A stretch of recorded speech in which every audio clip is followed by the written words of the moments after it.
দুর্ভাগ্যক্রমে মুসলিম উম্মাহ হিসেবে আমরা নেতিবাচক চিন্তায় আসক্ত হয়ে পড়েছি। আমরা নেতিবাচকতায় এমন আসক্ত যে কাউকে উম্মার জন্য কিছু করতে দেখলে বলি, কি লাভ এসব করে, কোনো কিছুরই পরিবর্তন হবে না। তার কাজে ভালো কিছু দেখার পরিবর্তে আমরা বলি, আরে ভাই এতে কোনো লাভ হবে না, কোনো লাভ হবে না, অমুক অমুক সমস্যাগুলোর তো কোনো সমাধান হয়নি। ফিরে আসো, আমাদের সাথে নেগেটিভ ক্লাবে যোগ দাও, তুমি এত পজিটিভ চিন্তা কেন করো? অর্থাৎ কাউকে পজিটিভ দেখলে আমাদের কেমন যেন একটা গা জ্বালা করে। জিনিসটা তো এরকম হওয়ার কথা নয়, কেন আমরা তাকে আবার নেগেটিভ জগতে ফিরিয়ে আনছি না? দুঃখজনকভাবে কখনো কখনো এই মনোভাব এমন মানুষদের মাঝে দেখা যায় যাদেরকে আমরা অনুসরণ করি, যেমন পিতামাতা। যখন একজন পিতা সবসময় নেতিবাচক চিন্তা করেন, যখন মা সবসময় নেগেটিভ চিন্তায় ডুবে থাকেন, কিভাবে সেই পরিবারে কৃতজ্ঞ ছেলে মেয়ে বেড়ে উঠবে? তারা যদি আপনাকে সবসময় অভিযোগ করতে দেখে, সব সময় আপনাকে দুঃখ ভারাক্রান্ত দেখে, আপনার বাচ্চারা যদি আপনাকে কখনো কোনো কিছুর জন্য কৃতজ্ঞ হতে না দেখে, কার কাছ থেকে তারা কৃতজ্ঞতা শিখবে? এমন অনেক মুসলিম আমার কাছে আসে যারা নিজেদের ধার্মিক মুসলিম হিসেবে পরিচয় প্রদান করে না। আমি আপনার কিছু ভিডিও দেখেছি, কিন্তু আমি আসলে কখনো মসজিদে যাই না। আমি তখন জিজ্ঞেস করলাম যে কেন আপনি নিজেকে ধার্মিক মুসলিম হিসেবে পরিচয় দেন না? নিজেকে ধার্মিক মুসলিম সমাজের অংশ মনে করতে আপনার দ্বিধা কেন? উত্তরে তারা কি বলে জানেন? তারা বলে এই ধার্মিক মুসলিমরা সব সময় বিপর্যস্ত থাকে, তাদের সবসময় রাগান্বিত দেখায়। কিভাবে এমনটা হলো? যে মানুষদের কাছে স্বর্গীয় ব্যাপার রয়েছে তাদের অবস্থা এমন কি করে হলো? এই আয়াতে প্রজ্ঞা বলতে কৃতজ্ঞতা বোঝানো হয়েছে। হিকমার সারমর্ম হলো, হিকমার নির্যাস হলো শুকর বা কৃতজ্ঞতা। যে নিয়মিত আল্লাহর দিন সম্পর্কে জ্ঞান লাভ করতে থাকে তাকে কেন এমন দুর্দশাগ্রস্ত লাগবে? মূলত আপনি যত বেশি কৃতজ্ঞ হবেন আপনাকে তত বেশি ইতিবাচক দেখাবে। সব সময় সবকিছুতেই আপনি ইতিবাচক দিকটি খুঁজে পাবেন। এমনকি যখন আমরা দুঃখ ভারাক্রান্ত হয়ে পড়ি তখন আমরা নিজেদের এই বলে প্রবোধ দেব যে আমি এই মুহূর্তে কোন কোন বিষয়ের জন্য কৃতজ্ঞ থাকতে পারি। তারপর নিজের মনকে শক্ত করে আবার দাঁড়িয়ে যান। এখন আমার মুসা আলাহিসাল্লামের কথা মনে পড়ে গেল। আমি আসলে সব সময় মুসা আলাহিসাল্লামের এই ঘটনাটি দ্বারা অনুপ্রাণিত হই। তিনি নীল নদ পার হয়ে অপর প্রান্তে চলে গেলেন। তার সাথে বনী ইসরায়েলের হাজার হাজার মানুষ, আর সবাই ঘরবাড়িহীন, নিঃস্ব। তার উপর তারা মরুভূমিতে বিচরণ করছেন। তাদের মাথার উপর কোনো ছাদ নেই। পুরুষ, নারী, শিশু, বৃদ্ধ সবাই হয়তো কষ্টে কান্নাকাটি করছে। আমরা এখন টেক্সাসের 100 ডিগ্রি ফারেনহাইট তাপমাত্রায় 20 মিনিট থাকতে পারি না, বলে উঠি আমাকে এখনই বাসায় যেতে হবে। আর তারা মরুভূমিতে বাস করছেন। এখন মুসা আলাইহিসসালাম তাদেরকে শান্ত করার লক্ষ্যে তাদের উদ্দেশ্যে বক্তব্য দিবেন। তিনি তাদেরকে বললেন, লা ইন শাকারতুম লা আযীদান্নাকুম, যদি তোমরা কৃতজ্ঞ হও আমি তোমাদের বাড়িয়ে দেব। আমি ভেবেছিলাম যে তিনি তাদের ধৈর্য ধরা নিয়ে খুতবা দিবেন, কিন্তু না, তিনি তাদের উদ্দেশ্যে কৃতজ্ঞতা নিয়ে খুতবা দিলেন। কেউ হয়তো বলতে পারে, আরে আমরা কি নিয়ে কৃতজ্ঞ হব? আবহাওয়ার অবস্থা দেখেছো, আমাদের বাচ্চাদের অবস্থা, আমরা ক্ষুধায় কাতর, গায়ের জামাটা ছাড়া আর কোনো জামা নেই, আমাদের কোনো খাবার নেই। কৃতজ্ঞ কিসের জন্য কৃতজ্ঞ হব? আপনি যদি একটু থেমে চিন্তা করেন, কারণ ফেরাউনের বাহিনী তোমাদের হত্যা করতে পারেনি, অথবা তোমরা ডুবে যাওনি, অথবা তোমরা এখন আর মিশরীয়দের দাস নও, তোমাদের বাচ্চাদের আর জবাই করা হচ্ছে না, তোমাদের মহিলাদের আর নিপীড়িত জীবনযাপন করতে হচ্ছে না, চোখের সামনে মহিলাদের নির্যাতিত হওয়ার দৃশ্য আর পুরুষদের দেখতে হচ্ছে না, তোমরা এই সব কিছুর জন্য কৃতজ্ঞ নও? অভিযোগ করছো? কৃতজ্ঞ হওয়ার জন্য আপনি সব সময় কিছু না কিছু খুঁজে পাবেনই। সব সময় এমন কিছু পাবেন যা আরো খারাপ হতে পারত। সুতরাং এই ধরনের প্রজ্ঞা নিয়ে বেঁচে থাকা খুবই কঠিন। কিন্তু কেউ যদি এভাবে জীবনযাপন করতে পারে তাহলে সে শুধু নিজেরই উপকার করলো। অমাইয়াশকুর ফা ইন্নামা ইয়াশকুরু লিনাফসিহি, যে কৃতজ্ঞতা প্রকাশ করে সে তা নিজের কল্যাণেই করে। আল্লাহ ওয়াদা করেছেন, লা আযীদান্নাকুম, আমি তোমাদের আরো বেশি দান করব। আল্লাহ আপনার জীবনের প্রতিটি ক্ষেত্রে আপনাকে সমৃদ্ধি দান করবেন, যেমন হেদায়েত, স্বাস্থ্য, রিজিক সহ সকল ক্ষেত্রে সবকিছুই ঠিক হয়ে যাবে যদি আমি আর আপনি আল্লাহর প্রতি কৃতজ্ঞ হতে পারি। এটাই এখানে প্রজ্ঞা। তারপর তিনি বলেন, ওমান কাফারা ফা ইন্নাল্লাহা গানিয়্যুন হামিদ, আর যে কৃতজ্ঞ হয় আল্লাহ অভাব মুক্ত। আল্লাহ হলেন গানি এবং হামিদ, তিনি ধনী এবং প্রশংসিত। অর্থাৎ আপনার প্রশংসা তার দরকার নেই, মানুষের প্রশংসার দরকার হয়, কিন্তু আল্লাহর প্রশংসার দরকার নেই। কিছু মানুষ বলে, কেন আমি তার প্রতি কৃতজ্ঞ হব? তোমাদের প্রভুর কেন এত প্রশংসা দরকার হয়? সাধারণ নাস্তিকরাই প্রশ্ন করে, কেন তোমাদের রব সবসময় প্রশংসা করতে বলে? আল্লাহ বলেন, তিনি হলেন গানি, তার কোনো কিছুর প্রয়োজন নেই, তার প্রশংসার দরকার পড়ে না। এটা তোমাদের জন্য, এই প্রশংসা করার মাধ্যমে তোমরাই উপকৃত হবে। তিনি হলেন হামিদ, তোমরা প্রশংসা করো বা না করো তিনিই প্রশংসার মালিক। শুধু শুকর বা কৃতজ্ঞতা নয়, বরং হামদ বা প্রশংসাও তার অধিকারভুক্ত। তিনি আপনার প্রশংসার জন্য অপেক্ষা করেন না। তারপর এই মানুষটি হযরত লোকমান, যিনি কৃতজ্ঞতা এবং শুকরিয়ার জিন্দেগি যাপন করতেন, আর এই দুইটি গুণ তার জীবনের সবকিছুতেই দীপ্তি ছড়িয়েছিল। তিনি কোনো কিছু সম্পাদন করতে গেলে এই গুণগুলো তার মনোভঙ্গি ঠিক করে দিত। আপনি কি কাজ করেন সেটা যেমন গুরুত্বপূর্ণ, তার চেয়েও বড় গুরুত্বপূর্ণ ব্যাপার হলো এই কাজের প্রতি আপনার মনোভঙ্গি কেমন। শুধু কি করেন তাই নয়, বরং কিভাবে করেন সেটাও গুরুত্বপূর্ণ। আপনারা উভয়ে বিসমিল্লাহ বলে খাওয়া শুরু করেছেন, সব কিছু দেখতে একই রকম, কিন্তু একজনের কৃতজ্ঞতার মনোভঙ্গি ছিল আর অন্যজনের সেটা ছিল না। একজন এই দুনিয়া এবং পরকাল উভয় জগতেই লাভবান হবে, অন্যজন হবে না। অন্যজন এই সমস্ত উপকারের দরজা বন্ধ করে রেখেছে, কারণ যে দৃষ্টিভঙ্গিতে সে খেয়েছিল সেটা কৃতজ্ঞতার দৃষ্টিভঙ্গি ছিল না। শুকর শুধু কাজের নাম নয়, এটা মনোভঙ্গিরও নাম। এখন তিনি তার ছেলেকে কি বললেন? ওয়াইজ ক্বালা লুকমানু লিইবনিহি ওয়া হুয়া ইয়াইযুহু। লুকমান যখন উপদেশ দেওয়ার সময় তার ছেলের দিকে ফিরে বললেন, হে আমার ছেলে, আমার প্রিয় সন্তান, লা তুশরিক বিল্লাহ, আল্লাহর সাথে শিরক করো না, আল্লাহর কোনো অংশীদার সাব্যস্ত করো না। কিন্তু আলোচনার সূত্রপাত তো শিরক দিয়ে হয়নি, মূর্তি পূজা নিয়ে তো এই কথাবার্তা শুরু হয়নি। আলোচনা তো ছিল কৃতজ্ঞ হওয়া নিয়ে।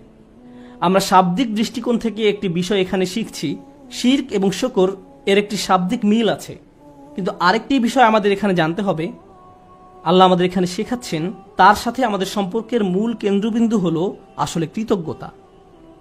আমাদের আল্লাহর প্রতি যত ধরনের অনুভূতি রয়েছে, আমরা তার দাস, আমরা তাকে ভয় করি, আমরা তার কর্তৃত্ব মেনে নিয়েছি, আমরা জানি যে তিনি আমাদের সৃষ্টিকর্তা, এই সব কিছুই সত্য। কিন্তু এই সব কিছুর মাঝে আল্লাহর সাথে সত্যিকারের সম্পর্ক তৈরি করতে হলে আমাদের অন্তরে যা থাকতে হবে তা হলো কৃতজ্ঞতা বোধ। যদি অন্তরে এর উপস্থিতি না থাকে, তাহলে অন্তর এমন এক ধরনের শিরকের বসবাস হবে যার সাথে আমরা যুদ্ধ করে পারবো না। কারণ এটা দেখতে মূর্তির মতো নয়, এটাকে দেখতে মিথ্যে কোনো খোদার মতো মনে হয় না। এটা এমন এক ধরনের মূর্তি যার বসবাস অন্তরে। তো তিনি তার সন্তানকে বলেন, আল্লাহর সাথে শিরক করো না, আল্লাহর প্রতি অকৃতজ্ঞ হয়েও না বলার পরিবর্তে তিনি এই কথা বললেন, কারণ তিনি যেহেতু মনে করেন কৃতজ্ঞ হওয়াই আসলে প্রজ্ঞা, আল্লাহর পাশাপাশি কোনো কিছুকে স্থাপন করো না। আমরা এটা কিভাবে বুঝব? লুকমান তার ছেলেকে আসলে কি শিক্ষা দিচ্ছেন? প্রসঙ্গত এটা শুধু সন্তানের সাথে পিতার কথোপকথন নয়, বরং এটা এমন যে কারো জন্য হতে পারে যার অধীনে কেউ বাস করে। আপনার জীবনে যদি এমন কেউ থাকে যে আপনার কাছ থেকে প্রজ্ঞার তালাশ করে, বিশেষত আমি বাবাদের উদ্দেশ্যে বলছি, এমনকি এর বাইরেও, আপনি হয়তো বড় ভাই, আপনি এমন পজিশনে আছেন যেখানে অন্যরা আপনার অনুসরণ করে, সেক্ষেত্রে আপনার উচিত এই শিক্ষাটি তাদের নিকট পৌঁছে দেয়া। আমি নিজেকে এই প্রশ্নটি করি। আপনাদের কাউকে কাউকে আল্লাহ অনেক কিছু দিয়েছেন, যেমন আপনাদের হয়তো ভালো চাকরি আছে, ভালো ব্যবসা আছে, টাকার সমস্যা নেই, গাড়িও আছে, আপনার সব কিছুই আছে। ফলে আপনার বাচ্চাদের জীবন আপনার নিজের জীবনের চাইতেও অনেক বেশি সহজতর। কিন্তু আপনি যখন ছোট ছিলেন, আপনার জীবন এতটা সহজ ছিল না। আমার এখনো মনে আছে, ঈদের সময় আমরা বার্গার কিনতাম। আমরা একটা বার্গার কিনে পুরো পরিবার সবাই ভাগ করে খেতাম। এটাই ছিল আমাদের ঈদ। আমি আমার বোনের টুকরার দিকে তাকিয়ে থাকতাম, কারণ মাঝখানে টুকরাটা ছিল সবচেয়ে বড়। অনেক বাচ্চারা প্রথম টুকরাটা চায়, কিন্তু প্রথম টুকরাটিতে তো শুধুই রুটি। এখানে আসল কথা হলো, আমাদের বাচ্চারা এসব জানে না। তারা এভাবে বলে, আমি আমারটাতে চিজ চাই, আমারটাতে মেয়োনিজ চাই, কেউ বলে আমারটাতে চিজ না, পেঁয়াজ চাই। আমার বাল্যকাল আর তাদের বাল্যকাল একরকম নয়। তারা কষ্ট দেখে না। যখন আপনার টিনেজ বাচ্চা বলে, আমি ঠিক শিওর না কোন কলেজটাতে ভর্তি হব, কোন গাড়িটা যে পছন্দ করি, আপনার হয়তো তখন মনে পড়ে, ভাই আমি পাবলিক বাসে ধাক্কাধাক্কি করে কলেজে যেতাম, সকালবেলা পত্রিকা বিতরণ করতাম, কাজে 3 মিনিট দেরিতে পৌঁছানোর জন্য চাকরি হারিয়েছিলাম, আমি কোনো মতে টিউশন ফি দিতাম, বাসায় নিয়মিত বাজারও থাকতো না। আর আমার বাচ্চারা এখন বলছে তারা শিওর না কোন গাড়িটা কিনবে। আপনার মন চাচ্ছে দেয়ালে নিজের মাথা ফাটাতে। কারণ আমাদের বাচ্চারা মনে করে তাদের তো এমনিতেই সবকিছু পাওয়ার কথা। তারা কৃতজ্ঞ হওয়ার মানে বোঝে না। এভাবে কারো পক্ষে কৃতজ্ঞ হওয়া সম্ভব নয়। আমাদের উচিত আমাদের বাচ্চাদের টাকার মূল্য শেখানো। তাদেরকে উন্নত জীবন দেওয়ার মানে এই নয় যে তাদেরকে ভালো মানের অ্যাপার্টমেন্ট দিবেন। আপনি হয়তো অতিরিক্ত দিয়ে তাদের ধ্বংস করে দিয়েছেন। আপনার বাসা যদি খেলনায় পরিপূর্ণ থাকে আর তারা শুধু আরো নতুন নতুন খেলনা চায়, 2 দিন আগে কিনে দিয়েছেন সেটা ময়লার বাক্সে, তাহলে এই সব শেখার মানে কি? এই তিলাওয়াতের অর্থ কি? আনিশকুর লিল্লাহ মানে বাবা হিসাবে আপনাকে কৃতজ্ঞতার জীবনযাপন করতে হবে এবং আপনি আপনার সন্তানকে কাজের গুরুত্ব বুঝাবেন, রিজিকের গুরুত্ব বুঝাবেন, তাদের যা আছে তার গুরুত্ব বুঝাবেন। তারা যেন যা নেই তা নিয়ে অসন্তুষ্ট হয়ে না থাকে। ঈদের সময় বাচ্চারা ধনী হয়ে যায়। এই সময়টা ছিল আমাদের বাচ্চাদের কৃতজ্ঞতা শেখানোর একটা সুযোগ। কারণ রমজানের আয়াতের শেষে আল্লাহ কি বলেছেন? যেন তোমরা কৃতজ্ঞ হতে পারো। তুমি কত পেয়েছো? তারা একজন আরেকজনকে এভাবে জিজ্ঞেস করে, 2000 টাকা, আমি পেয়েছি মাত্র 1500 টাকা। আমরা দেয়ার পজিশনে নেই, আমরা শুধু নেয়ার মধ্যে আছি। আমরা আমাদের ছেলে মেয়েদের রাক্ষসে পরিণত করে ফেলেছি। তাদেরকে শুধু ভোগ করা শেখাচ্ছি, আর তাদের চাওয়ারও কোনো অন্ত নেই। আর যখন তাদের কোনো দাবি পূরণ করার অবস্থা না থাকে, আমি এমন অনেক পিতামাতার সম্মুখীন হয়েছি যাদের বাচ্চারা তাদের নিকট এভাবে দাবি জানায়, অবশ্যই আমাকে আইফোন কিনে দিতে হবে। পিতা বলে, না, পারবো না। বাচ্চা তখন বলে, তাহলে আমি আত্মহত্যা করব। তাদের তখন আমার কাছে আসতে হয়েছিল। নতুন আইফোন না পাওয়ার কারণে তারা এমন থ্রেট দিচ্ছিল, কিংবা বাসায় ওয়াইফাই নাই এজন্য এমন করছিল। এটা কৃতজ্ঞতার সম্পূর্ণ বিপরীত আচরণ। আর এমন আচরণ হলো আল্লাহর সাথে এক ধরনের শিরক। যখন কৃতজ্ঞতা হারিয়ে যায়, যা বাকি থাকে তা হলো শিরক।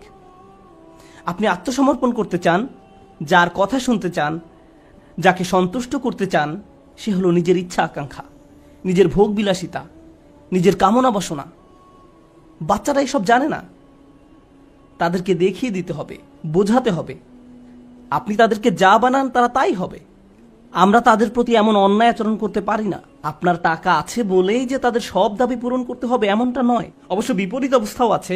অনেক পিতামাতা তাদের বাচ্চাদের কিছুই কিনে দেয় না, তারপর তারা এই খুতবা ব্যবহার করে। না, এটা করবেন না। অবতাগি বাইনা যালিকা সাবিলা, মধ্যম পন্থা অবলম্বন করুন। আমি আরেকটা ব্যাপারে দৃষ্টি আকর্ষণ করতে চাই, কারণ বিষয়টা গুরুত্বের দাবি রাখে। আমাদের বাচ্চাদেরকে দায়িত্ববোধ শেখাতে হবে। তারা যখন টিনেজ বয়সে পৌঁছায়, তাদেরকে বাসার ছোটখাটো কিছু কাজ করতে দিন, তাদেরকে বাসার কাজে কিছুটা অবদান রাখতে দিন। তারা যদি এর বিনিময়ে চায়, তাহলে বলুন, তুমিও এই বাসায় থাকো, এখানেই ঘুমাও, তোমাকেও কিছুটা দায়িত্ব নিতে হবে। আপনার বাচ্চাদেরকে দায়িত্ববোধ শেখান, কোনো কিছুর বিনিময়ে না, টাকার বিনিময়ে নয়, অথবা মাস শেষে তাদেরকে নতুন গেম কিনে দিবেন বলেও নয়, কোনো কিছুর বিনিময়ে না। যদি আমরা সব সময় এমনটা করি, যদি তাদেরকে শুধু ভোগ করতে শিখাই আর তারা শুধু আপনার নিকট বিনিময় চাইতে থাকে, এটা করলে আমাকে কি দিবা, ওটা করলে আমাকে কি দিবা, যদি আপনার বাচ্চাদের আল্লাহর প্রতি কৃতজ্ঞ হতে না শেখান, তাহলে কিভাবে তারা আপনার প্রতি কৃতজ্ঞ হবে? এই দুইটা বিষয় কি সম্পর্কযুক্ত নয়? আল্লাহ বলছেন, আনিশকুরলি ওয়া ওয়ালিদাই, আমার প্রতি ও তোমার পিতামাতার প্রতি কৃতজ্ঞ হও। এই দুইটা ব্যাপার সম্পর্কযুক্ত। আমরা যদি আমাদের সন্তানদের তাদের যা আছে তার জন্য আল্লাহর প্রতি কৃতজ্ঞ হতে না শেখাই, তাহলে আমি আপনাদের গ্যারান্টি দিয়ে বলছি, তারা স্বাধীন হয়ে যাবে। যখনই তারা স্বনির্ভর হয়ে যাবে, তারা আলাদা হয়ে যাবে। আপনার কলের কোনো জবাব দেবে না, মেসেজের কোনো উত্তর নেই, তারা আপনাকে উপেক্ষা করে, অগ্রাহ্য করে, যখন তখন বাসা থেকে বের হয়ে যায়। আপনি তখন ভাবেন, কি হলো এই বাচ্চার? আমি তার জন্য সব কিছু করলাম, আমি সারা জীবন তোমাকে দিয়ে গেলাম, এখন তুমি আমাকে কিছুই দিচ্ছ না। হ্যাঁ, কারণ এখন আর আমার আপনাকে প্রয়োজন নেই। আপনার কি প্রয়োজন? আর আমি স্বাধীন, ওই লেনদেন তো শেষ হয়ে গেছে, ধন্যবাদ, বাই। এখন আমরা তাজ্জব হয়ে বসে আছি, কিন্তু সম্ভবত আমরাই তাদেরকে নষ্ট করে ফেলেছি। মানে অতি ভালোবাসা দেখিয়ে আমরা তাদের ধ্বংস করে ফেলেছি। ইন্নামা আমওয়ালুকুম ওয়া আওলাদুকুম ফিতনা, আল্লাহ একটি কারণে এই কথা বলেছেন।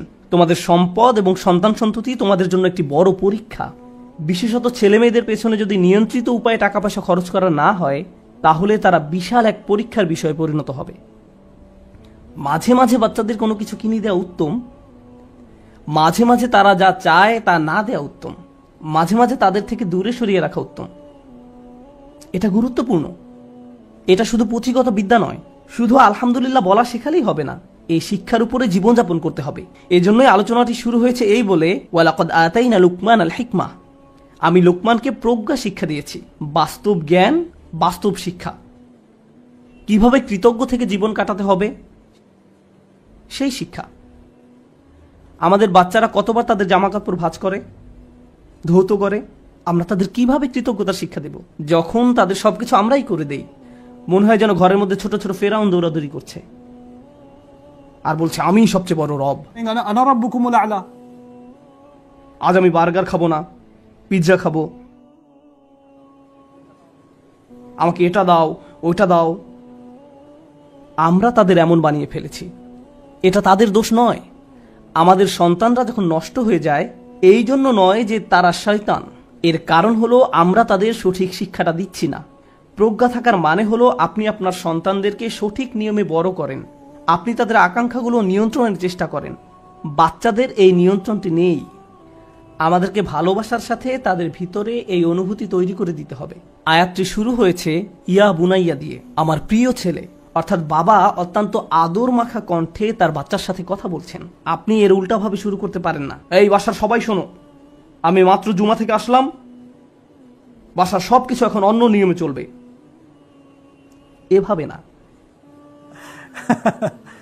ভালোবাসার সাথে সুন্দরভাবে করুন, তাদের সাথে কথা বলুন, তাদেরকে বোঝান যে তাদের আচরণ পরিবর্তন করতে হবে।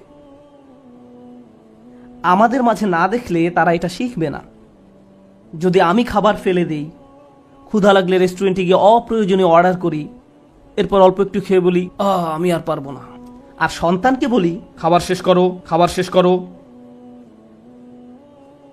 তারা শিখবে না, তারা শিখবে না, তারা ফেলে দিবে।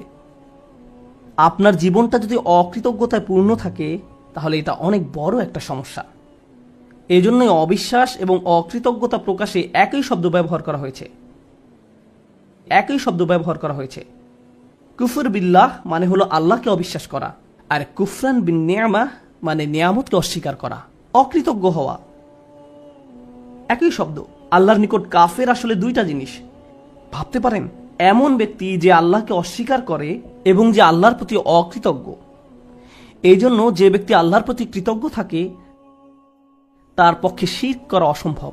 কারণ আপনি যদি আল্লাহর প্রতি সুধারণা পোষণ করেন, আপনি শিরক করতে পারবেন না। আমাদেরকে তার প্রতি অকৃতজ্ঞ হওয়ার শিরক থেকে রক্ষা করুন। আল্লাহ আযজা ওয়া জাল্লা আমাদেরকে কৃতজ্ঞ থেকে জীবন পার করার সামর্থ্য দান করুন এবং আমাদেরকে সেসব মানুষদের অন্তর্ভুক্ত করুন যারা তাদের সন্তানদেরকে কৃতজ্ঞ হওয়ার শিক্ষা দান করে। বারাকাল্লাহু লি ওয়া লাকুম। আসসালামু আলাইকুম ওয়া রাহমাতুল্লাহ।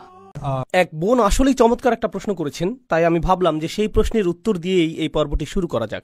আর কোরআনের সাথে সম্পর্ক তৈরির ক্ষেত্রে এই বিষয়টি উপলব্ধি করতে পেরে সকলেই আশা করি উপকৃত হতে পারব। প্রশ্নটি ছিল, এখানে আমরা এত সব বিচক্ষণতা এবং দার্শনিক অনুপ্রেরণামূলক শিক্ষা অর্জন করছি, এই সব কিছুর বাস্তবিক উপকারিতা কি? কিন্তু বাস্তবিক অর্থে কি সাথে নিয়ে আমরা ফিরে যাব? প্রশ্নকারী হয়তো অনুপ্রেরণা অর্জনের বিষয়টি বুঝাননি, বরং তিনি হয়তো বুঝেছেন যে কি ধরনের বাস্তব কর্মপরিকল্পনা নিয়ে আমি বাড়ি ফিরে যাব। আমি মনে করি যে অনেকের মধ্যেই এই উদ্বেগটি রয়েছে। আমি এটাও মনে করি যে এই মতটি নির্দিষ্ট কিছু স্লোগানের সাথে সম্পর্কিত, যা সমস্যাজনক হয়ে উঠেছে, যা মুসলিম সমাজে বেশ সার্বজনীন রূপ ধারণ করেছে। আর এই স্লোগানটি হলো, আমাদেরকে কোরআনের প্রত্যেকটি আয়াত শিখতে হবে এবং এটাকে বাস্তবে পরিণত করতে হবে। স্লোগানটি হলো, প্রতিটা জিনিস যা আপনি কোরআন থেকে শিখবেন, এটাকে আপনার বাস্তবে প্রয়োগ করতে হবে। কোরআনের সকল আয়াত আপনাকে কাজে পরিণত করার কথা বলে না। আলিফ লাম মিম আপনার কাছে কোনো কিছু আশা করে না। ফাতাওয়াল্লা বিরুকনিহি ওয়াকালা সাহিরুন আও মাজনুন, ফেরাউন মুখ ফিরিয়ে নিল এবং বলল মূসা হচ্ছে জাদুকর এবং উম্মাদ। আয়াতটা কি আপনাকে কিছু করতে বলছে? বুঝতে পারছেন? আল্লাহ গাছ সৃষ্টি করেছেন যা খোসা দিয়ে আবৃত চমৎকার ফল প্রদান করে। তাহলে তো এখন আমাদের কর্তব্য ফল খাওয়া। তাহলে কোরআন আপনাকে কিসের দিকে আহ্বান করছে? কোরআনের নির্দিষ্ট কিছু লক্ষ্য রয়েছে। কোরআনের লক্ষ্যগুলো স্বয়ং কোরআন দ্বারাই নির্ধারিত। লাআল্লাকুম তাত্তাকুন, লাআল্লাকুম তাকিলুন, লাআল্লাকুম তাতাফাক্কারুন, লাআল্লাকুম তাতাযাক্কারুন। কোরআন নিজেই আপনাকে বলছে যাতে তোমরা চিন্তা করতে পারো, যাতে তোমরা গভীর মনোনিবেশ করতে পারো, যাতে তোমরা ভেবে দেখতে পারো, যাতে তোমরা নিজেদেরকে রক্ষা করতে পারো, যাতে তোমরা সঠিক উপায়ে কাজ করতে পারো। কখনো কখনো আয়াতগুলো আপনাকে কিছু করতে বলে, অন্য ক্ষেত্রে আল্লাহ শুধু চান যে আপনি চিন্তা করেন। তিনি শুধু বলেছেন যে আমি চাই তোমরা চিন্তা করো। অন্য ক্ষেত্রে তিনি বলেছেন যে আমি চাই তোমরা গভীরভাবে চিন্তা করো। তিনি কোরআনে অভিযোগ করেছেন, আফালা ইয়াতাদাব্বারুনাল কুরআন, কেন তারা কোরআন নিয়ে গভীর মনোনিবেশ করে না? আমা আলা কুলুবিহিম আকফালুহা, নাকি তাদের হৃদয়গুলোতে তালা ঝুলানো রয়েছে? আপনারা জানেন, আমরা যখন কোনো কিছুকে কাজে পরিণত করার কথা চিন্তা করি, এর দ্বারা আমরা এমন কিছু ইঙ্গিত করি যা আমাদের করণীয়, কিন্তু আমাদের কাজগুলো হলো আমাদের মনোভাব, আবেগ, অনুভূতি এবং উপলব্ধির ফলাফল। আর কোরআনের বেশিরভাগ অংশই আমাদের মনোভাবকে পরিবর্তনের কাজ করে। এটা আমাদের উপলব্ধিকে পরিবর্তন করে। এটা আমাদেরকে আল্লাহর বিজ্ঞতাকে উপলব্ধি করায়। আর এই বিজ্ঞতা আপনার দৃষ্টিভঙ্গিকে পরিবর্তন করে এবং যেভাবে আপনি কোনো কিছুতে প্রতিক্রিয়া দেখান তাকে পরিবর্তন করে। তো সকল আয়াতই আপনাকে কিছু করতে বলে না, আমি এটা বিশ্বাস করি না। আমি এটা মোটেও বিশ্বাস করি না। কোরআনের অনেক অনেক আয়াত রয়েছে যা আপনাকে কিছুই করতে বলে না, কিন্তু অনেক আয়াত রয়েছে যা কি করতে বলে? চিন্তা করতে বলে। অনেক আয়াত রয়েছে বিবেচনা করার, অনেক আয়াত রয়েছে স্মরণ করার। এই সবগুলোই হলো কোরআনের যৌক্তিক প্রয়োগ। এগুলোও কোরআনকে বাস্তবে পরিণত করার অন্তর্ভুক্ত। এই অনুশীলনের উদ্দেশ্য হলো, এর দ্বারা আমি দুইটি জিনিস করতে চাই। আমি জোর দিতে চাই আল্লাহ শুরুতে যা বলেছেন, ওয়াল কুরআনিল হাকিম, বিজ্ঞতায় পরিপূর্ণ কুরআন। আমি এই সূরাটির কিছু চমৎকার বিজ্ঞতাকে উপস্থাপন করতে চাই। এটাই আমার প্রথম লক্ষ্য। আমি এটাও উপস্থাপন করতে চাই যে কিভাবে সূরাটি চমৎকারভাবে বিন্যস্ত, কারণ হাকিম শব্দের অর্থ এটাও যে এটি চমৎকারভাবে বিন্যস্ত। আমি এটাও উপস্থাপন করতে চাই যে কিভাবে কোরআন এর বিধানগুলোর ব্যাপারে সংকোচ প্রকাশ করে না, ঠিক যেমনভাবে সেই রাসূলগণ বলেছেন। এটা মানুষকে আহ্বান করে যেমনটা করা উচিত, কারণ প্রকৃতপক্ষে হাকিমও একই অর্থবোধক। তাই শুরুর সেই আয়াতটি আসলে এই গোটা অধ্যয়নটিকে নির্দিষ্ট একটি গন্তব্যের দিকে টেনে নিয়ে গিয়েছে। তো আমি আশা করি এগুলোই আপনি এই আলোচনা থেকে পাবেন। এটা যদি যথেষ্ট বাস্তবধর্মী না হয়, তাহলে আমি জানি না যে এর চেয়ে উত্তম কি বলতে পারবো। ওয়াজআলনা মিন বাইনি আইদিহিম সাদ্দান, আয়াতটি হলো ওয়াইদা কিলা লাহুম, যখন তাদেরকে এটা বলা হয়। প্রসঙ্গক্রমে এটা চতুর্থ অনুচ্ছেদ। এটা 3টি আয়াত সম্বলিত ছোট একটা অনুচ্ছেদ, শুধু এটুকুই। ইনশাআল্লাহ আমরা চতুর্থ এবং পঞ্চম অনুচ্ছেদ নিয়ে এই পর্বে আলোচনা করব। আর এই অনুচ্ছেদে রয়েছে শুধু 3টি আয়াত। জানেন আমরা কি নিয়ে শিখব? সেই সকল মানুষ যারা চিন্তা করতে অস্বীকৃতি জানায়, তারা চিন্তা করতে অস্বীকৃতি জানায়। জানেন এই অনুচ্ছেদটি কেন গুরুত্বপূর্ণ? কারণ এখন আমরা রয়েছি চতুর্থ অনুচ্ছেদে। তো এর আগে কতটি অনুচ্ছেদ এসেছে? 3টি। প্রথম অনুচ্ছেদের বিষয়বস্তু ছিল ওহী, দ্বিতীয় অনুচ্ছেদের বিষয়বস্তু ছিল ইতিহাস, আর তৃতীয় অনুচ্ছেদের বিষয়বস্তু ছিল আমাদের চারপাশের জগৎ, তাই না? এই সবগুলোই হলো পন্থা যার মাধ্যমে আপনি চিন্তা করতে পারেন। আর এখন আমরা এমন একটা অনুচ্ছেদে চলে এসেছি যেখানে মানুষ চিন্তা করতে অস্বীকৃতি জানিয়েছে। এটাই তাদের প্রতি সমালোচনা। তাদের সম্পর্কে এটা আল্লাহর বক্তব্য। ওয়াইদা কিলা লাহুম, যখন তাদেরকে এটা বলা হয়, ইত্তাকু মা বাইনা আইদিকুম ওয়া মা খালফাকুম, কেন তোমরা তোমাদের সামনে যা রয়েছে এবং তোমাদের পেছনে যা রয়েছে তা থেকে নিজেদেরকে রক্ষা করার জন্য সতর্কতা অবলম্বন করছো না? লাআল্লাকুম তুরহামুন, যাতে তোমাদের উপর দয়া প্রদর্শন করা হয়। আপনার সামনে যা রয়েছে আর পেছনে যা রয়েছে তা থেকে শিক্ষা অর্জনের বিষয়টি কি এই প্রথম শুনছেন? না, আল্লাহ ইতিমধ্যেই বলেছেন যে একটি দেয়াল রয়েছে সামনে এবং একটি পেছনে। এর তাৎপর্য কি? এর দ্বারা আল্লাহ বলেছেন যে কেন তোমরা চারপাশের জগৎ সম্পর্কে মনোযোগ দিচ্ছ না। আর এটা যদি যথেষ্ট মনে না হয়, তাহলে ইতিহাস থেকে পাওয়া শিক্ষা সম্পর্কে কেন মনোযোগ দিচ্ছ না? এটা অনেকটা এভাবে বলা যে যখন তাদেরকে বলা হয় যে দ্বিতীয় অনুচ্ছেদ এবং চতুর্থ অনুচ্ছেদে মনোযোগ দাও যাতে তোমাদের উপর ক্ষমা প্রদর্শন করা হয়। এখন আপনি যখন কাউকে এভাবে বলেন, যখন তাদেরকে বলা হয় এরকম, পরের অংশে আপনি কি আশা করেন? তখন তাদেরকে এরকম বলা হবে, তারা এর জবাব দিবে, তাই না? এমনটি আপনি প্রত্যাশা করেন। কিন্তু জানেন অবিশ্বাস্য বিষয়টি কি? এখানে জবাবের অংশটি নেই, এখানে কিছুই নেই। এটা এরকম যে যখন তাদেরকে বলা হয় মনোযোগ দাও, সতর্কতা গ্রহণ করো, তোমাদের সামনে যা রয়েছে এবং পেছনে যা রয়েছে তার ভিত্তিতে, যাতে তোমাদের উপর দয়া প্রদর্শন করা হয়। এরপর dot dot dot dot dot, কোনো জবাবের উল্লেখ নেই। আপনারা জানেন এর অর্থ কি? তাদের বলার কিছু নেই, তাদের জবাব দেবার কিছু নেই। আর এই বিষয়টা ধারণ করার এটাই সবচেয়ে সুচারু পন্থা যে কত সামান্য তারা চিন্তা করে, তাদের কোনো জবাবই নেই। আর তাই এটা যখন জবাবহীন রয়ে গেল, আল্লাহ সামনে এগিয়ে গিয়ে বললেন, ওমা তাতিহিম মিন আয়াতিম মিন আয়াতি রব্বিহিম, তাদের প্রভুর সকল আয়াতগুলোর মধ্য থেকে একটি আয়াত। প্রসঙ্গক্রমে আয়াত বলতে কি বোঝায়? একটি নিদর্শন, একটি অলৌকিক বিষয়। তাদের রবের যে কোনো আয়াতের মধ্য থেকে একটি আয়াতও নেই, ইল্লা কানু আনহা মুরিদিন, যা তারা জেনে শুনে উপেক্ষা করে না। প্রসঙ্গক্রমে সৃষ্টি জগৎ হলো আল্লাহর আয়াত, ইতিহাস হলো আল্লাহর আয়াত, কিন্তু এছাড়াও কোনটি আল্লাহর আয়াত? ওহী। তো এখানে প্রথম আয়াত সম্পর্কে তাদেরকে ইতিমধ্যেই বলা হয়েছে যে তোমাদের বিবেচনা করা উচিত চারপাশের জগৎ। আর এখন তাদেরকে বলা হচ্ছে যে তোমাদের অন্য আয়াতগুলো নিয়েও চিন্তা করা উচিত। কিন্তু কিছু আসে যায় না, যেই ওহী তাদের কাছে আসুক এর পরেও তারা উপেক্ষা করেই যাবে। তো সত্যের 3টি দরজার সবগুলোই অবরুদ্ধ, এগুলো তাদের কোনো কাজেই আসবে না। এখন সামনে এগিয়ে গিয়ে আপনি যদি এই শব্দগুলো নিয়ে চিন্তা করেন, ওয়াইদা কিলা লাহুম আনফিকু, যখন তাদেরকে বলা হয় ব্যয় করো, এটা ব্যতিক্রম। এটাই প্রথমবার যখন আসলে কিছু করতে বলা হলো, কিছু বিশ্বাস করা নয়, ধারণাগতভাবে কিছু স্বীকার করা নয়, বরং প্রকৃতপক্ষে কিছু করা। সূরাটিতে এটাই একমাত্র করণীয় আদেশ। ইত্তাবিউল মুরসালিন, রাসূলদের অনুসরণ করো, এই অংশটি ছাড়া। কিন্তু সেখানেও তাদের অনুসরণ এবং বিশ্বাস করার কথা বলা হয়েছে। মনোযোগ দিয়ে শুনুন। যখন তাদেরকে বলা হয় ব্যয় করো তা থেকে যা আল্লাহ তোমাদের সকলকে প্রদান করেছেন, আনফিকু মিম্মা রাযাকাকুমুল্লাহ, ব্যয় করো তা থেকে যা আল্লাহ তোমাদের সকলকে প্রদান করেছেন। আয়াতটি কি বলেছে যে কাকে এবং কিসে দান করতে হবে? না, শুধু বলা হচ্ছে ব্যয় করো। কারণ এটা পরিষ্কার হওয়ার কথা এমন ব্যক্তির জন্য যে তার বুদ্ধিমত্তাকে ব্যবহার করেছে, এটা উপলব্ধি করার জন্য যে ব্যয় করো এমন মানুষের জন্য যার এটা প্রয়োজন। এমন জায়গায় ব্যয় করো যেখানে ব্যয় করা যথাযোগ্য। ব্যয় করার ভালো অনেক উপলক্ষ রয়েছে। প্রসঙ্গক্রমে মক্কায় তখন কোনো মসজিদ নির্মাণাধীন ছিল না, তখন কোনো মসজিদে নববীর দানবক্স ছিল না তখন। তো যখন আল্লাহ প্রদত্ত অর্থ থেকে ব্যয় করার আয়াত আসলো, তখন কার জন্য ব্যয় করতে হয়েছিল? এটা একটা গুরুত্বপূর্ণ প্রশ্ন। আপনাকে এটা ব্যয় করতে হবে ইয়াতিমদের জন্য, দরিদ্রদের জন্য, অভাবীদের জন্য, আহতদের জন্য। কিন্তু এই ইয়াতিমরা, দরিদ্ররা, অভাবীরা এবং আহতরা তারা কি মুসলিম ছিল নাকি অমুসলিম? মক্কায় এরা কি ছিল? কোরআন আসলো এবং এই লোকদের তাদের নিজেদের লোকদের জন্য ব্যয় করতে বলল। নিজের সমাজের যত্ন নাও। আমরা কি এটা করি? আমরা কি এটা মনে করি যে কোরআন আমাদেরকে নিজেদের সমাজের যত্ন নিতে বলেছে? নিজের সমাজের যত্ন নাও। তো এখন ওয়াইদা কিলা লাহুম আনফিকু মিম্মা রাযাকাকুমুল্লাহ ক্বালাল্লাযীনা কাফারু লিল্লাযীনা আমানু, কাফেররা তাদেরকে বলে, যারা ঈমান এনেছে, কাফেররা ঈমানদারদেরকে জবাব দিচ্ছে। এর আগে কি তারা জবাব দিয়েছিল? যখন তাদেরকে বলা হলো তোমরা কেন সতর্ক হচ্ছ না, কোনো জবাব আসেনি। কিন্তু যখন বলা হলো যে কেন তোমরা ব্যয় করছো না, তারা তাৎক্ষণিক জবাব দিয়ে দিল, আনুতঈমু মাল্লাউ ইয়াশাউল্লাহু আতআমাহ, আমরা কি এমন কাউকে আহার করাবো যাকে আল্লাহ যদি চাইতেন নিজেই আহার করাতে পারতেন? ইন আনতুম ইল্লা ফি দালালিম মুবিন, তোমরা বিভ্রান্ত ছাড়া আর কিছুই না, তোমরা নিশ্চিত বিভ্রান্ত।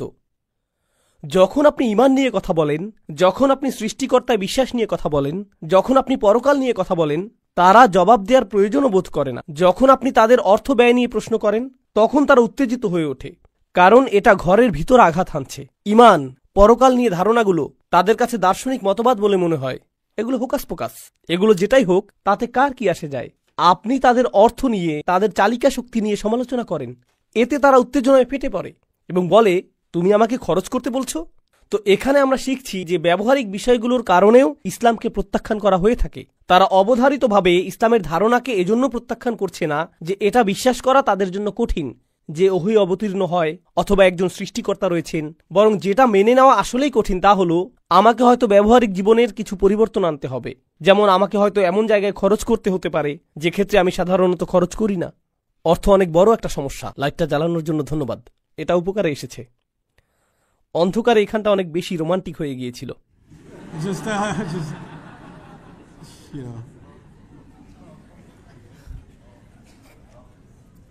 এই শব্দটা সবসময় কাজ করে। রোমান্টিক শব্দটি আমার প্রিয়। জানেন এটা দিয়ে কি বোঝাচ্ছে? যখন তারা বলে যদি আল্লাহ ইচ্ছা করতেন তিনিই তাদেরকে আহার করাতে পারতেন, কেন তাদেরকে আমরা আহার করাবো? কেউ কেউ বলেছেন যে তারা এখানে তাকদীর নিয়ে প্রশ্ন তুলেছে। এখানে যা ঘটেছে তা হলো, তোমরা এই সৃষ্টিকর্তা সম্পর্কে বলছো যিনি সকলের প্রয়োজন পূরণ করেন, যিনি সকল ফলমূল প্রদান করেছেন, সকল গাছগাছালি দান করেছেন, আর সমুদ্রের সকল জাহাজ সৃষ্টি করেছেন, তিনি এই সকল কিছু করেছেন। তাহলে তিনি নিজে কি এই দরিদ্রদেরকে আহার করাতে পারেন না? যাও তাকে গিয়ে জিজ্ঞেস করো। তোমরা সবাই বিভ্রান্তিতে পড়ে আছো। এটা অহংকারের সর্বোচ্চ সীমা। আর এই 3টি আয়াতে আল্লাহ আমাদের বলছেন আমাদের প্রতিক্রিয়া মূলত 2 ধরনের। প্রথমত, তাদের কোনো জবাব নেই। দ্বিতীয়ত, আপনি যা বলেন তারা এর সবটুকুই উপেক্ষা করে। আর যদি তারা জবাব দেয়ও তারা সবচেয়ে জঘন্য, অহংকারী, অবাধ্য ধরনের জবাবই দেয়, কোনো ধরনের যুক্তিবুদ্ধি ছাড়াই। এরই মোকাবেলা এখন আপনি করছেন, আর আপনি তাদেরকে জিজ্ঞাসা করার পরিবর্তে এখন তাদেরই কথা বলার পালা, যেটা আমাদেরকে পঞ্চম অনুচ্ছেদে নিয়ে যাচ্ছে। ওয়ায়াকুলুনা মাতা হাযাল ওয়াদু ইন কুনতুম সাদিকিন। তারা বলে, কখন এই প্রতিশ্রুতি আসবে, যে প্রতিশ্রুতির ব্যাপারে তোমরা আমাদের বলেই যাচ্ছ, কখন এটা আসবে যদি আসলেই তোমরা সত্য বলে থাকো? তারা কোন প্রতিশ্রুতির কথা বলছে? সতর্কীকরণগুলোর কথা।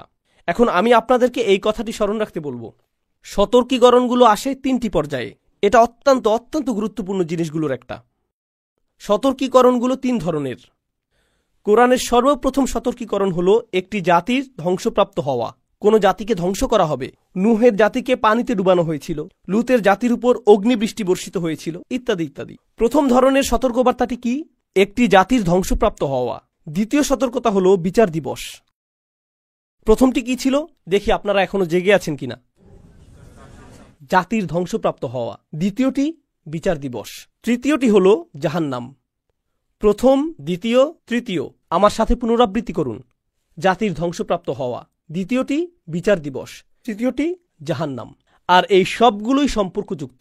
অন্য কথায়, আপনি যদি সেই জাতিগুলোর একটি হন যারা এখানে ধ্বংসপ্রাপ্ত হয়েছে, তাহলে আপনি আসলেই কঠিন সময় পার করবেন বিচার দিবসে। আর সেটাকেও অবকাশ যাপনের মতো মনে হবে কিসের তুলনায়? জাহান্নামের তুলনায়। তো এই সবগুলোই আসলে একটি প্রতিজ্ঞার অংশ। ও, লাইটগুলো আবার বন্ধ হয়ে যাচ্ছে। যাই হোক, বোধহয় আর জ্বলবে না। ও মাই গড, থামুন। ইতিমধ্যে উনি না করে দিয়েছেন।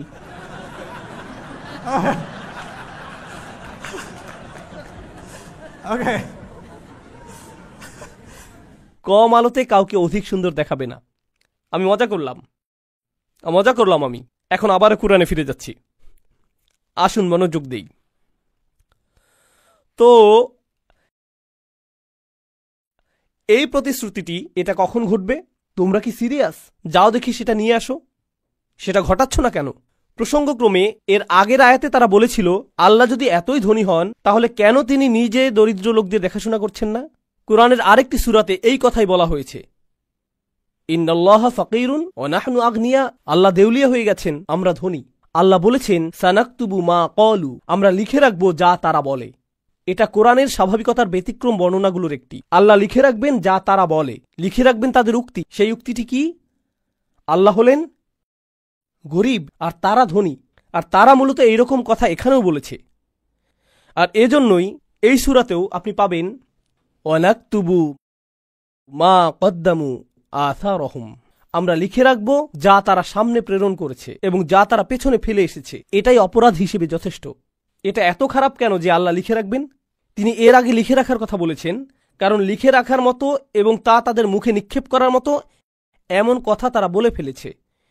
কিন্তু যদিও তারা এরকম ভয়ঙ্কর, এরকম জঘন্য কথা বলেছে, যেমন এটা বলা যে কখন এই প্রতিশ্রুতি আসবে, অথবা আল্লাহ চাইলে নিজেই আহার করাতে পারতেন, এই সময় আল্লাহ মূলত রাসূল সাল্লাল্লাহু আলাইহি ওয়াসাল্লামকে প্রস্তুত করেছেন যে তারা জঘন্য কথা বলবে যেগুলো লিখে রাখার যোগ্য, যাতে তাদেরকে আসলেই এর জন্য শাস্তি দেয়া যায়। তাই আল্লাহ শুরুতেই বলে রেখেছেন, নাকতুবু মা কদ্দামু ওয়া আসারহুম, মা কদ্দামু হুনা, তারা যা সম্মুখে প্রেরণ করতে চেয়েছে তা আসলে এখানে রয়েছে।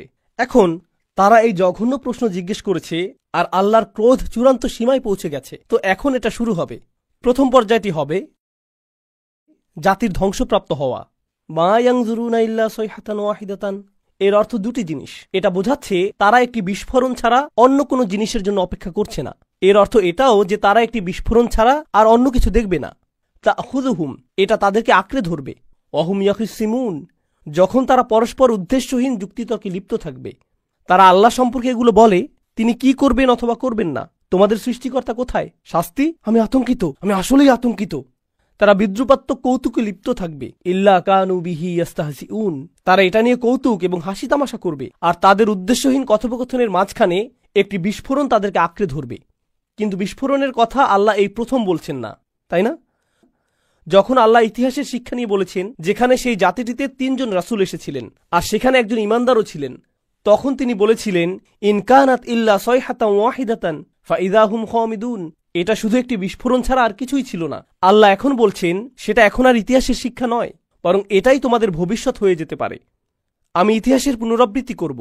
আমি শুধু ঘটনা বলার জন্য ইতিহাস বর্ণনা করি না। আল্লাহ আমাদের বলেছেন, অহুম ইয়াখিসিমুন, তারা উদ্দেশ্যহীন কোনো কথোপকথনের মাঝে লিপ্ত থাকবে। প্রসঙ্গক্রমে কেন সেই জাতিটি ধ্বংসপ্রাপ্ত হয়েছিল? সর্বশেষ কোন ঘটনাটি আযাব নিয়ে এসেছিল? তারা সেই ঈমানদারকে হত্যা করেছিল। কিন্তু এখন কুরাইশদের ক্ষেত্রে বিচার দিবস সম্পর্কে এরকম জঘন্য ভাষায় তাদের প্রশ্ন উত্থাপন করাই ছিল যথেষ্ট, যদিও তারা এখনো কাউকে হত্যা করেনি। শুধু এতটুকুই যথেষ্ট, যার ফলে আল্লাহ বলেছেন যে আমি হয়তো এখনই তাদেরকে শেষ করে ফেলব। ফালা ইয়াস্তাতিউনা তাওসিয়াতান, আর আমি যদি তাদের শেষ করে দেই তারা কোনো উইল করে যেতে পারবে না। তাওসিয়া উইল অর্থে ব্যবহৃত হয়। তাওসিয়া শব্দটি কোরআনে সদুপদেশ অর্থেও ব্যবহৃত হয়েছে। উইল করে রেখে যাওয়া এবং সদুপদেশ দেয়া উভয় অর্থেই। এখন আপনি কার জন্য উইল করে রেখে যান? আপনাদের থেকে কেউ বলুন। আপনার সন্তানের জন্য। আপনার সন্তানের জন্য, যাদের ভবিষ্যতের জন্য আপনার অনেক আশা থাকে, যার কারণে আপনি তাদেরকে জাহাজে তুলে দেন। আগে এটা নিয়ে আলোচনা করেছি। এখন আল্লাহ বলছেন, আমি তোমাদের জন্য একটি বিস্ফোরণ ঘটাবো, আর তোমাদের কথোপকথনের মাঝখানে তোমরা ধ্বংসপ্রাপ্ত হবে। তোমাদের সন্তানদের কাছে ছুটে গিয়ে সদুপদেশ প্রদানের সুযোগও পাবে না। তোমরা কোনো উইল রেখে যেতেও সক্ষম হবে না। আর তারা গিয়ে একথা বলতেও সক্ষম হবে না যে ও আমার সন্তান, নিজেকে রক্ষা করো, আমি অবাধ্যতা করেছি আর আল্লাহ আমাকে শাস্তি দিয়েছেন, সতর্ক হও। ওয়ালা ইলা আহলিহিম ইয়ারজিউন, তারা তাদের পরিবারের কাছে ফিরে যাবে না। হামালনা যুররিয়াতাহুম, তাদের সন্তানদের উপর আশা পোষণ করার এই ধারণাটি এখন জোরালো হলো। অনুফিখা ফিস-সূর, তো সেটা ছিল জাতির ধ্বংসপ্রাপ্ত হওয়া একটা বিস্ফোরণ। এতে তারা ধ্বংসপ্রাপ্ত হবে।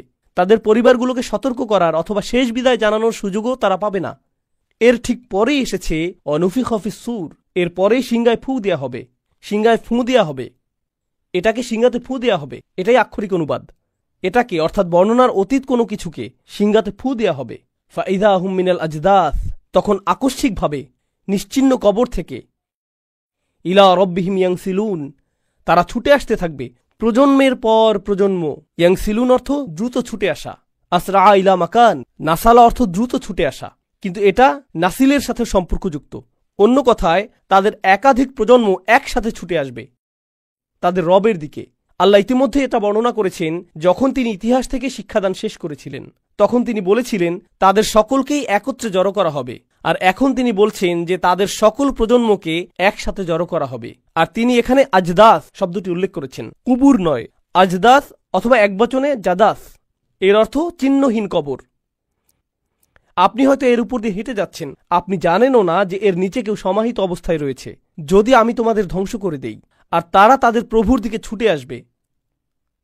ক্বালু ইয়া ওয়াইলানা, তারা বিচার দিবসে জেগে উঠবে, এই চিহ্নহীন কবরগুলো থেকে বেরিয়ে আসবে আর তাদের রবের দিকে ছুটে আসবে। ইহকালে তারা তাদের রব থেকে দূরে ছুটে যাচ্ছে, আর তখন তারা তাদের রবের দিকে ছুটে যাবে, কারণ এখন তাদের কাছে আর কোনো বিকল্প নেই। তারা জেগে উঠবে। যখন তারা কবর থেকে জেগে উঠবে, অদ্ভুত কথা বলতে থাকবে। তারা বলবে, ইয়া ওয়াইলানা, এর চেয়ে খারাপ আর কিছু হতে পারে না। সকল শাস্তির মধ্যে নিকৃষ্ট যা সম্ভব তাকে বলা হয় ওয়াইল। তো যখন তারা জেগে উঠবে আর বিচার দিবসের সূচনা প্রত্যক্ষ করবে, তারা বলবে, এর চেয়ে খারাপ কিছু আমি কল্পনা করতে পারি না। আমি কল্পনা করতে পারি না, এটা কি আসলেই সবচেয়ে খারাপ? শীঘ্রই পার্টি শুরু হতে যাচ্ছে। মাম্বাসানা মিন মারকাদিনা, কে আমাদেরকে ঘুম থেকে জাগিয়ে তুলল? যে স্থানে আমরা ঘুমিয়েছিলাম, সেই সময়ে আমরা ঘুমিয়েছিলাম। তারা আক্ষরিকভাবেই বলবে, কে আমাদেরকে নিদ্রা থেকে জাগ্রত করল?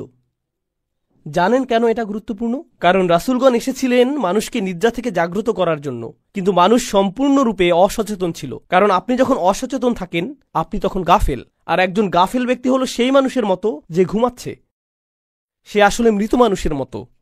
এটা ইতিমধ্যে এর আগেই প্রতিষ্ঠিত হয়েছে। প্রথমবার আল্লাহর রাসূলদের দ্বারা তোমাদেরকে জাগিয়ে তোলা হয়েছিল, এইবার স্বয়ং আল্লাহ তোমাদের জাগিয়ে তুলেছেন। এটাই পার্থক্য। তো তারা বলবে, কে আমাদেরকে জাগিয়ে তুলল? এই কথা তারা বলবে কারণ যারাই তাদেরকে এর আগে জাগ্রত করতে চেয়েছিলেন তারা সফল হননি। তো কোন সেই শক্তি যে আমাদেরকে এখন জাগ্রত করেছে? মিন মারকাদিনা হাযা মা ওয়াদার রহমান, আর রহমান কি এর প্রতিশ্রুতি দিয়েছিলেন? হাযা মা ওয়াদার রহমান, রহমান এর প্রতিশ্রুতি দিয়েছিলেন। তারা আর রহমান শব্দটি ব্যবহার করবে কারণ রাসূলগণ তাদেরকে আহ্বান করতেন আর রহমানের দিকে, কারণ তারা আর রহমানকে নিয়ে উপহাস করত। কিন্তু এখন আমরা জানতে পারলাম অবশেষে তারা বাণীটির মর্মার্থ প্রকৃতপক্ষেই ভালোভাবে বুঝতে পেরেছে, এত ভালোভাবে যে যখন তারা বিচার দিবসে উত্থিত হবে রাসূলদের দেয়া সকল প্রতিশ্রুতি তাদের স্মরণে আসবে, আর তখন তারা সকল রহস্যের মিলবন্ধন তৈরি করতে পারবে। অসদাকাল মুরসালুন, আর প্রেরিত রাসূলগণ সকলেই আসলে সত্য কথা বলেছিলেন, যার অর্থ বিষয়টা তোমাদের জানা, যার অর্থ তোমরা এটা যথেষ্ট ভালোভাবে শুনতে পেরেছ। তারা যা বলেছে ঠিক তাই ঘটেছে। Oh no! এখন আল্লাহ আমাদেরকে আরো সামনে নিয়ে যাচ্ছেন। ইন কানাত ইল্লা সাইহাতান ওয়াহিদাতান, তারা মাত্র বেরিয়ে এলো আর হঠাৎ আরো একটি বিস্ফোরণ ঘটল। ফাইযা হুম জামিউল লাদাইনা মুহদারুন, তারপর আকস্মিকভাবে তাদের সকলকেই আমার সামনে উপস্থিত করা হবে। অপরাধীদের সকলকে এখন একসাথে জড়ো করা হবে। ঐতিহাসিক সেই জাতির ধ্বংসের শেষেও কথা বলা হয়েছিল।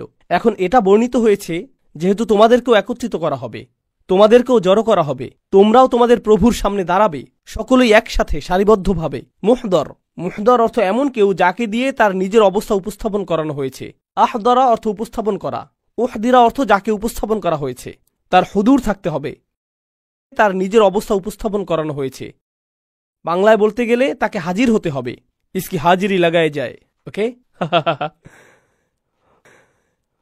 তো এখন আপনি আল্লাহর সামনে উপস্থিত, আর আল্লাহ সকল মানুষের উদ্দেশ্যে কথা বলবেন। আতঙ্কিত এই অপরাধীরা যারা আর রহমানকে নিয়ে উপহাস করত, এখন তারা আর রহমানের সামনে উপস্থিত। আল্লাহ সরাসরি তাদের সাথে কথা বলছেন, আর তিনি তাদেরকে বলছেন ফালিয়াউমা, আজ লা তুযলামু নাফসুন শাইআ, কারো উপর কোনো ধরনের অন্যায় করা হবে না, কাউকে এমন অপরাধে অভিযুক্ত করা হবে না যা সে করেনি। কেউ প্রকৃতপক্ষে যে ক্ষতিসাধন করেছে তার চেয়ে বেশি তার উপর চাপিয়ে দেয়া হবে না, কারণ আমাদের কাছে তোমার প্রত্যেকটি কাজের নিখুঁত রেকর্ড রয়েছে, তো ভুল হওয়ার কোনো সম্ভাবনা নেই। ওয়ানাকতুবু মা কদ্দামু ওয়া আসারহুম ওয়া কুল্লা শাইইন আহসাইনাহু ফি ইমামিম মুবিন, আমরা লিখে রেখেছি সবকিছু যা তারা ভবিষ্যতের জন্য প্রেরণ করেছে, আর সকল প্রভাবক বিষয় যা তারা পেছনে রেখে এসেছে, আর আমরা সকল কিছু লিপিবদ্ধ করেছি সুস্পষ্ট একটি গ্রন্থে। তো তোমাদের কোনো খারাপ কাজ বিস্তৃত হয়ে যাওয়ার কোনো সম্ভাবনা নেই। এটা সেই আয়াতেরই পুনরালোচনা। ওয়ালা তুজজাউনা ইল্লা মা কুনতুম তা'মালুন, তোমরা নিজেরা যা করতে তা ছাড়া তোমাদের ভিন্ন কোনো প্রতিদান প্রদান করা হবে না, তোমাদের কৃতকর্মের পূর্ণ প্রতিদান দেয়া হবে। এটা উল্লেখ করে আল্লাহ প্রসঙ্গ পরিবর্তন করেছেন। এই তাদের অবস্থা, তাদের কি ঘটবে তা এখনই বিস্তারিত জানার প্রয়োজন নেই। হয়তো এদের সাথে অন্য আরও বিষয় ঘটছে, কিন্তু আল্লাহ তাদের প্রসঙ্গের উপর পজ বাটন চেপে দিলেন। একই সময়ে তোমাদেরকে ইমানদারদের কাছে নিয়ে যাচ্ছি,